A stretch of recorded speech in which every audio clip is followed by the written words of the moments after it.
민수기 16장 41절부터 50절 말씀 마음을 집중하시고 함께 읽어보십니다.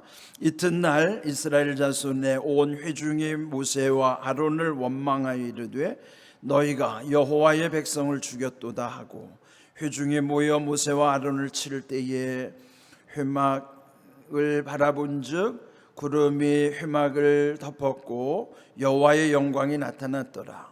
모세와 아론이 회막 앞에 이르매 여호와께서 모세에게 말씀하여 이르시되 너희는 이 회중에게서 떠나라. 내가 순식간에 그들을 멸하려 하노라 하시매 그 두 사람이 엎드리니라. 이에 모세가 아론에게 이르되 너는 향로를 가져다가 제단의 불을 그것에 담고 그 위에 향을 피워 가지고 급히 회중에게로 가서 그들을 위하여 속죄하라. 여호와께서 진노하셨으므로 연병이 시작되었음이니라. 아론이 모세의 명령을 따라 향로를 가지고 회중에게로 달려간즉 백성 중에 연병이 시작되었는지라. 이에 백성을 위하여 속죄하고 죽은 자와 산 자 사이에 섰을 때에 연병이 그치니라. 고라의 일로 죽은 자와 외에 연병에 죽은 자가 14,700명이었더라. 연병이 그침에 아론이 회막문 모세에게로 돌아오니라. 아멘. 자, 오늘 말씀을 통해서 사람의 마음이 참 변하기가 어렵다 하는 것을 또 한번 새삼스럽게 생각하게 됩니다. 우리도 종종 그런 말 하잖아요. 사람은 좀처럼 변하지 않는다. 전에도 말씀드린 것처럼 그것은 반은 맞고 반은 틀린 거예요. 그리스도 안에 있으면 누구든지 새로운 피조물이 되는데 그리스도 안에 있지 않으면 절대 안 변해요. 그래서 그리스도 안에서의 변화를 기대하는 것이지 우리가 교회 다닌다고 다 그리스도 안에 있는 게 아니에요. 교회 안에 있으면 다 그리스도 안에 있는 게 아닙니다. 그리스도 안에 들어와야만 마침내 마음도 변화되고 삶도 변화되는 것이죠. 그런데 오늘 여기 보니까요, 이 고라 일당의 반역으로 인해서 큰 비참한 일이 발생했잖아요. 그 추종자들이 다 죽은 거예요. 그러니까 그 끔찍한 일들을 바라보면서 이제 여기 41절 보면 이튿날 그랬어요. 이튿날이라는 거는요, 이제 그 일이 발생하고 나서 또 하나님이 또 향로를 또 다 그들이 250개 향로를 가지고 왔었는데 그를 다 이제 펴가지고 제단의 향로에 이렇게 둘레 다 이렇게 그를 포함시킬 수 있도록 하나님은 다 조치를 취해 주셨잖아요. 그 일로 인해서 다시는 그런 일이 발생하지 않도록 본보기를 삼게 하시고 또 여기 말씀대로면 기념물 표가 되게 하셨다 하는 것입니다. 이렇게 하나님은 다 은혜 가운데 모든 걸 마무리하셨음에도 불구하고 그 이튿날 일부 또 회중들이 모세와 아론을 원망하는 거예요. 당신들 때문에 이런 비극이 일어났다. 그러면서 여기 보면은 모세와 아론을 쳤다고 그랬는데 여기에 주석을 보니까 폭행한 것은 아니고 대적했다, 불평했다, 이제 그렇게 해석이 되어 있습니다. 근데 이때에 여호와의 영광이 그 가운데 나타났더라 하는 것입니다. 저도 늘 기도할 때에 우리의 삶 속에 우리를 통해서 하나님이 영광 받으시기를 원하시지만은 그보다 더 중요한 것은 하나님의 영광이 우리 가운데 나타나는 거예요. 여기 이런 위기 순간에 하나님의 영광이 거기 나타나는 것이죠. 하나님의 영광이 나타나야 우리의 삶 속의 은혜의 모든 일들이 또 온전하게 이루어지는 것을 우리가 늘 체험할 수가 있기 때문인 것이죠. 자, 그러면 여기서 이제 이들이 강팍하여서 원망함으로 말미암아 결국 하나님이 또 다시 개입하는 것이에요. 그러면서 45절 하나님 말씀하시기를 너희는 이 회중에게서 떠나라. 내가 순식간에 그들을 멸하려 하노라. 그들을 다 멸망시키겠다는 것이죠.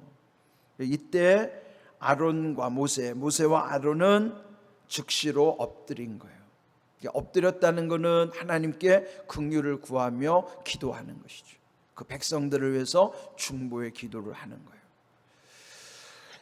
하나님께 택함 받은 특별히 지도자들, 물론 목사는 말할 것도 없지만은 여러분들 중에서도 크든지 작든지 평신도 지도자들로 세움을 받잖아요. 가장 여러분 평신도 지도자들로서 가장 크게 헌신하는 분들이 장로님들이죠. 그리고 권사님들, 집사님들은 다 이 각각이 하나님 세우신 지도자들이에요. 근데 이럴 때 지도자가 갖춰야 되는 것은 어떤 일이 있을 때 거기에 그냥 맞장구 치는 게 아니에요. 먼저 하나님께 엎드리는 자세가 중요한 거예요. 하나님이 택하셔서 뭔가를 맡겨주신 사람들이 해야 될 첫 번째 덕목은 하나님께 엎드리는 거예요. 그런데 우리는요, 분수도 모르고 그냥 부정적인 말을 같이 그냥 거기다가 기름을 붓고 그렇게 해서 더 악하게 만들어 놓으면 그건 큰일 나는 거예요. 여러분, 우리가 잘 판단해야 됩니다. 좋은 것은 함께 하는 것이고요, 안 좋은 것은 그거를 막아내야 되는 거예요. 그게 지도자들이 해야 될 일이고 직분자들이 해야 되는 거예요. 여러분, 속회에서도 부정적인 이야기가 있으면 딱 끊어야 돼요. 그리고 쿡 찔러줘야 돼요. 하나님 살아계셔, 하나님 두렵지도 않아, 이렇게 한마디만 해도요 정신 차린다고요. 저희 부부도 이따금 말이 이상하게 돌아가면 쿡 찌르고 또 하나님 두려워하는 마음을 갖는 거예요. 누군가 그 역할을 해야 된다. 그거에 뭐가 좋다고 그냥 부정적인 가지고 같이 입방아를 찍고 말이죠. 그거 다 죽는 거예요. 그거 여러분이 다 받을 거라고요. 끔찍하지 않아요? 두렵지요. 하나님 두려우면 그렇게 함부로 할 수 없는 거라고. 그런데 지금 이들이 원망불평하면서 이럴 때 하나님의 영광이 나타나는 가운데 하나님 진노하시는. 그래도 지도자는 그 백성들을 긍휼히 여기는 거예요. 그리고 엎드리는 것이죠. 기억하십시오. 지도자가 해야 될 일은 엎드리는 거예요. 그래서 여기 이 하나님이 이 모세를 통해서 또 어떻게 역사하시는가, 그러면서 즉시로 아론에게 말하여 향로를 피워서 속죄하도록 하는 거예요. 향로를 피운다는 것은 그 상징적 의미는 기도를 하나님께 올려드리는 거예요. 향이 상징하는 건 기도거든요. 그러니까 이런 기도하는 일이 우선적으로 중요하고, 그런데 이미 연병이 막 퍼지기 시작하는 것이, 그럴 때 여기 아주 중요한 말씀 48절, 죽은 자와 산 자 사이에 이 아론이 딱 섰을 때에 연병이 그쳤다. 아론은 대제사장이잖아요. 그 대제사장의 오리지널 원형이 예수 그리스도라고요. 왜 예수 그리스도가 십자가에 죽으셨는가? 십자가에서 죽으심으로 말미암아 죽은 자와 산 자에 서시는 거예요. 이게 예를 들자면 산불이 번져올 때에 맞불을 놓아가지고 불이 더 이상 진행되지 않도록 하는 거예요. 저기서 산불이 막 밀려면 여기서 맞불을 놔가지고 저쪽 반대 방향으로 불을 질러버리면은 이 불이 탄 곳으로 더 이상 넘어오지 않는 거예요. 맞불을 놓고 그 더 이상 경계로 불이 넘어가지 않도록 하는 것처럼 예수님도요, 그 죄의 그 불이 전염이 들어올 때 예수님 십자가에서 죽으심으로써 맞불을 놓은 거예요. 그래서 더 이상 예수님 뒤에 있는 사람들에게 그 죄의 영향력이 흘러가지 않도록 막아주시는 거예요. 이것이 산자와 죽은 자 사이에 섰을 때에 하나님의 은혜가 나타나는 거예요.